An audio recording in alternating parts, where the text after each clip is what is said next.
सोलापूर बार असोसिएशनच्या सन 2026-27च्या वार्षिक निवडणुकीचा अधिकृत निकाल आज जाहीर झाला. एकूण 1688 मतदारांपैकी 1438 सदस्यांनी मतदानाचा हक्क बजावत उत्स्फूर्त सहभाग नोंदवला. अध्यक्षपदाच्या चुरशीच्या लढतीत ॲडव्होकेट संतोष पाटील यांनी 747 मते मिळवत दणदणीत विजय मिळवला. मुख्य निवडणूक निर्णय अधिकारी ॲडव्होकेट बाबासाहेब जाधव व सहाय्यक निवडणूक अधिकाऱ्यांनी मतदान आणि मतमोजणीची प्रक्रिया शांततेत आणि सुरळीत पार पाडली. निवडणुकीतील विजयी उमेदवार याप्रमाणे: अध्यक्ष ॲडव्होकेट संतोष पाटील 747 मते, उपाध्यक्ष खुला गट ॲडव्होकेट परमानंद जवळकोटे 1029 मते, उपाध्यक्ष महिला राखीव ॲडव्होकेट शर्मिला देशमुख 884 मते, सचिव ॲडव्होकेट जयप्रकाश भंडारे 802 मते, सहसचिव ॲडव्होकेट प्रियांका गोरंटी 685 मते, खजिनदार ॲडव्होकेट सिद्धाराम पाटील 562 मते.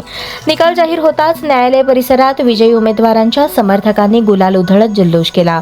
घोषणाबाजीने परिसर दुमदुमून गेला. दरम्यान नवनिर्वाचित कार्यकारिणीचा अधिकृत पदभार ग्रहण सोहळा बुधवारी 5 ऑगस्ट 2026 रोजी आयोजित करण्यात आला असून नव्या पदाधिकाऱ्यांकडून बार असोसिएशनच्या कामकाजाला नवी दिशा मिळण्याची अपेक्षा व्यक्त होत आहे.